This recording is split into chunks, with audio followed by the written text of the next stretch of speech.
So moving on to Rwanda. Is anybody surprised that the president, Paul Kagame, won the new election? I'm not surprised. He's been 23 years that he's been president, and I am not surprised at all that he won this last election as well. In fact, when the election was coming up, all the foreign media that were reporting, they were like, forget about it, this is not an election. The man would win because he already clamped down on the opponents. Now, many Africans admire how Kagame has transformed Rwanda since the genocide.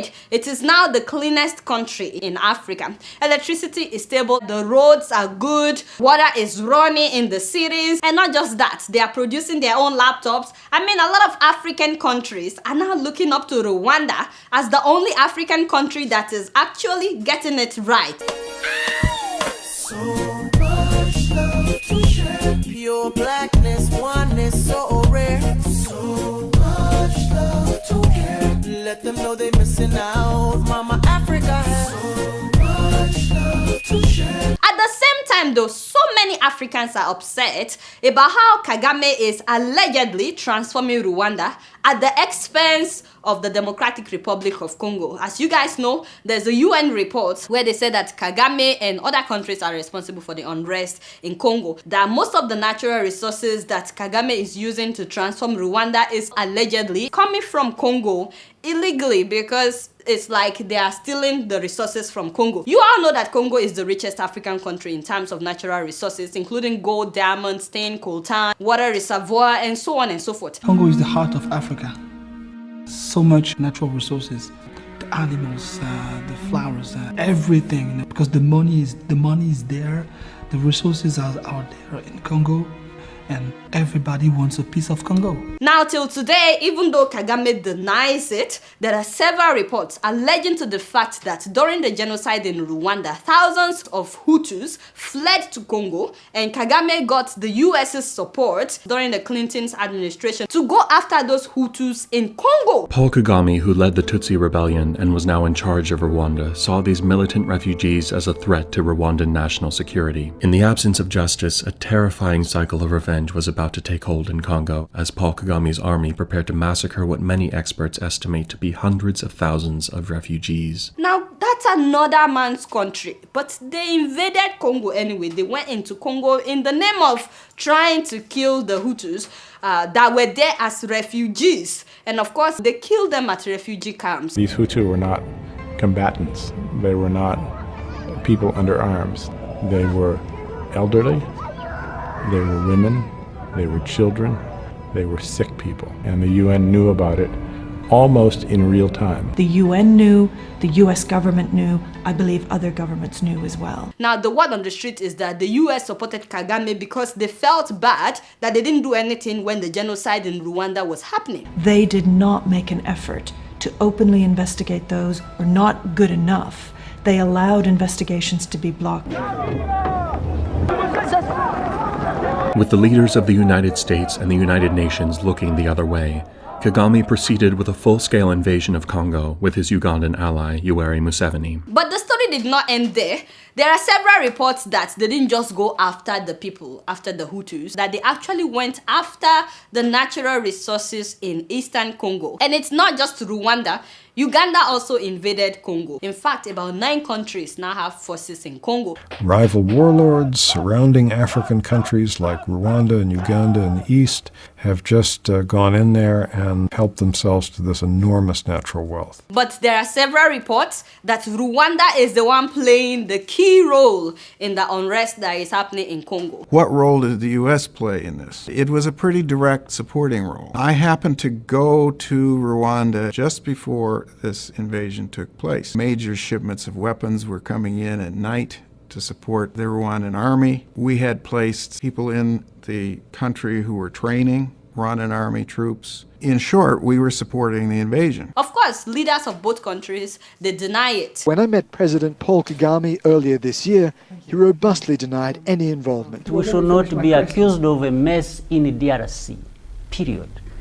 If DRC is messed up on the hands of its own leaders. Meanwhile, since the invasion of Congo, more than 6 million people in eastern Congo have been killed because outsiders want the natural resources of Congo. I'm not saying 1, I'm not saying 2, I'm saying more than 6 million human beings like you and I. Now, this report was 2010. That's 7 years ago. So a lot of people estimate that by now, at least 9 million people have been killed because the war is still going on in Congo. There's a global consensus that exists that says it's okay for nearly 6 million black people to die in the heart of Africa and for us to be silent. It has nothing to do with ethnicity. They killed Congolese like they were flies. You feel a mosquito and just hit. That's exactly how they kill. It's as long as we can just wipe them out and get access. I mean, the mines exist. People used to live in those areas. Now, the war in Congo is not the people of Congo killing each other. It is outsiders coming in to invade their land and killing them so that they could get the natural resources. Those who committed genocide in Rwanda crossed over in the Congo, and the Congo has become the victim of what happened in Rwanda. Especially in eastern Congo, where a bulk of the natural resources is located. These resources that are found in the Congo are vital to major industries in the West, whether we're talking about the automotive industry, aerospace industry, technology industry, the electronics industry, even the jewelry industry. These minerals exist in great profusion throughout the Democratic Republic of Congo, especially in its eastern part.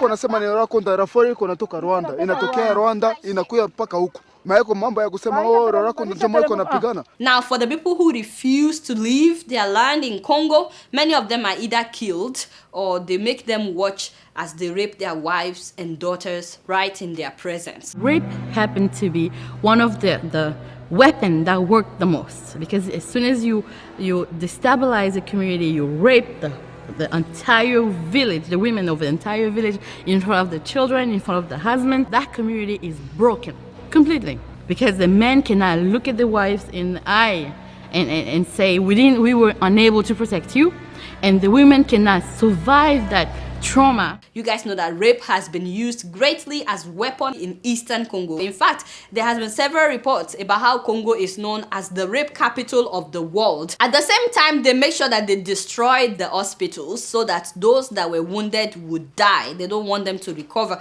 In fact, someday I need to talk about this Congolese doctor doing amazing things, risking his life to save the women and girls that are raped in eastern Congo. So many of them, he will sew them together and then they will rape them again. He will have to sew them again. In fact, they are taking refuge at his hospital. Meanwhile, during the same period that Congo was invaded, between then and now, Rwanda has greatly transformed. In fact, Rwanda is now the largest exporter of coltan in the whole world, which is ironic because Congo is the one known as the producer of coltan. There are several reports that prove that before the conflict in Congo began, Rwanda was only exporting about 50 tons of coltan. Now, Rwanda is making about $250 million every year from exporting coltan, and they are projecting that by next year, they will be making $400 million. Today, Rwanda is the largest exporter of something that their neighbor is producing. Congo has 64% of the Earth's coltan,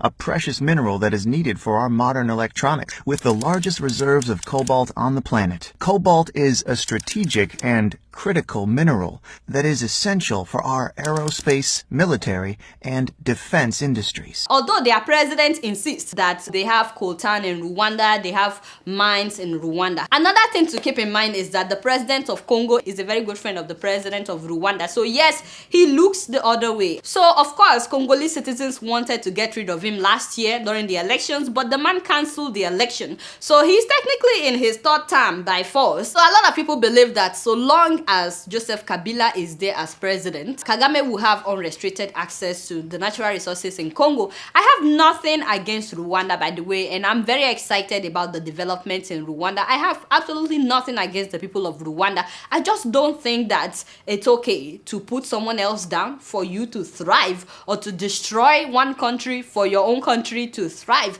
I don't think that there's the need to sponsor instability in another country or kill millions of people before you can develop. You do not have to slaughter millions of people to get access to the cobalt or access to the copper for your automobile industry. You want the coltan. Man, Congolese people don't eat coltan. Congolese people can't eat gold. Talk to the Congolese people. We're going to let you get the resources, but for God's sake, stop killing the people. Stop letting Rwanda, Uganda, and Joseph Kabila kill with impunity. This is all allegedly, and this is all based on reading several reports, including the UN report as well, where they say that they have all kinds of evidence. Till today, there's a huge enmity between Rwandese and Congolese people. I've been in a room with people from Rwanda and people from Congo, and I'm telling you, it was not pretty. A lot of Rwandese people say, why can't Congolese people get their acts together? And you know, that hurts, because a lot of people from Congo, they look at them with puzzles, wondering if the people of Rwanda are aware of what their president is allegedly doing in their country. So it's been 23 years since Kagame has been president, and despite the physical transformation that we see in Rwanda,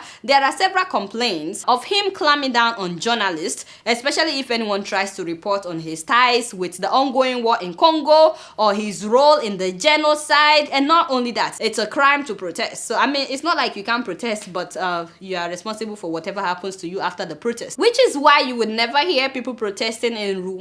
And there are several political prisoners that have been there for years, and opposition members are usually arrested at the airport if they come back to the country, like the woman that I told you about some months ago. Will you step down in 2017? Again, don't worry about that. We have a constitution in place. Is that a yes? No, it is a broad answer to say you don't need to worry about anything. Not long ago, Kagame's administration amended the constitution so that he can rule until 2034. This is 2017, right? So this man may technically be the president until 2034. And of course, for this year's election, they made sure that his banner was everywhere. But for other candidates, they were not allowed to have their banner wherever the president's banner was posted. So wherever Kagame's banner was posted, they were not allowed to have theirs anywhere close to Kagame's banner. In fact, they were only given 3 weeks to campaign. 3 weeks. Not only that, the only female candidate, as soon as she declared her intent to run, her nude pictures surfaced suddenly. And people were like, how did this happen? A lot of things were done to try to undermine my campaign. During the collection of the signatures, the people working with me were harassed. Some were put in jail. They were told that signing for me was treasonous. In fact, no one is surprised that so many people did not even know of other candidates. There was one candidate that had the rally recently and only about 100 people showed up. So of course, no one is surprised that Kagame won this election again. So I want to know what you guys think. Is the transformation in Rwanda justifiable, even though it's allegedly at the expense of the lives of millions of human beings in another country? And before you answer that question, I want you to imagine that your country is the one that is being invaded for another country to develop. Also, would you rather have a president like Kagame that is described as a dictator, but he's developing his country? Or would you rather have the leader that you have? And my last question is, the US is aware of the human rights violations, but they fund the Rwandese government by giving them $200 million every year. And in return, the US companies have unrestricted access to coltan, which they use to make laptops, cell phones, airplanes, and so on and so forth. We have so many evidence on Rwanda and Uganda, and we even have a leaked UN report.